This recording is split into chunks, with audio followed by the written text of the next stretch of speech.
दोनों किसानों को चिंता में डाल दिया है। राज्य सरकार ने साफ कर दिया है कि अब वह गेहूं और धान की सरकारी खरीदी खुद नहीं करेगी।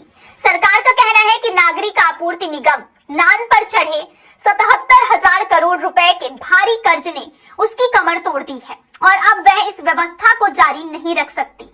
मुख्यमंत्री डॉक्टर मोहन यादव ने इसके लिए केंद्र सरकार को पत्र लिखा है, जिसमें अनुरोध किया गया है कि अब से गेहूं और धान की खरीदी सीधे भारतीय खाद्य निगम FCI करे। यानी अब जो व्यवस्था दशकों से चल रही थी, जिसमें राज्य सरकार किसानों से MSP पर अनाज खरीद कर केंद्र को देती थी, वो अब खत्म हो सकती है। अगर केंद्र ने इस प्रस्ताव को मंजूरी दे दी तो अगली फसल से प्रदेश में संपूर्ण खरीद प्रक्रिया केंद्र के हाथों में होगी और नागरिक आपूर्ति निगम की भूमिका समाप्त हो जाएगी।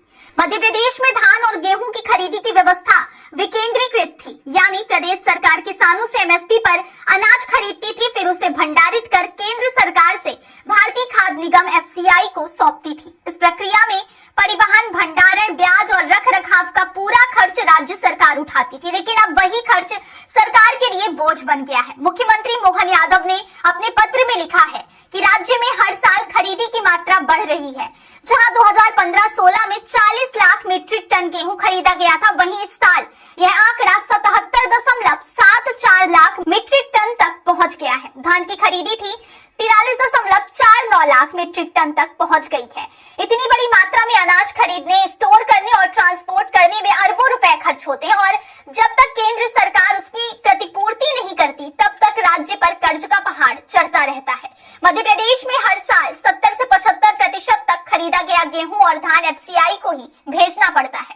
इस साल राज्य ने करीब 78 लाख मीट्रिक टन गेहूं खरीदा, लेकिन प्रदेश की अपनी खपत सिर्फ 20,000 मीट्रिक टन रही, यानी 58 लाख मीट्रिक टन अतिरिक्त अनाज को ट्रांसपोर्ट और भंडारित करने का पूरा खर्च राज्य सरकार के सिर पर आता है। सरकार बैंकों से कर्ज लेकर खरीदी करती है, पर केंद्र से भुगतान 2 से 3 साल बाद आता है, वो भी अधूरा। अक्सर केवल 90 से 95% राशि ही लौटाई जाती है, क्योंकि कई खर्चों पर केंद्र और राज्य में सहमति नहीं बनती।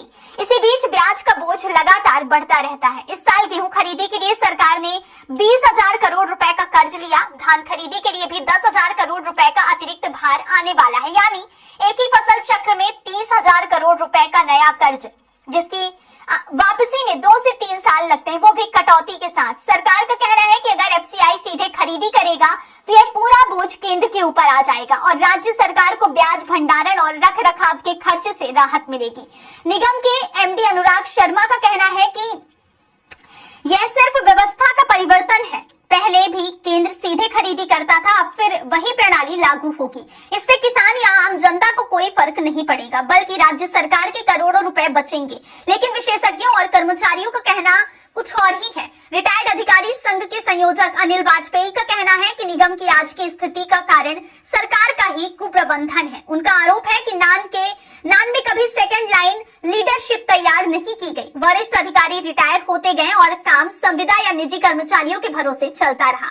आज हालात यह है कि निगम रोजाना 11 करोड़ रुपए सिर्फ ब्याज चुकाने में खर्च कर रहा है। वाजपेयी कहते हैं कि अगर सही प्रबंधन होता तो आज नान प्रदेश का सबसे मजबूत संस्थान होता। कृषि विशेषज्ञों और निगम कर्मचारी संगठनों का मानना है कि अगर खरीदी सीधे FCI करेगी तो किसानों पर सबसे बड़ा असर पड़ेगा, क्योंकि FCI के गुणवत्ता मानक बहुत सख्त होते हैं।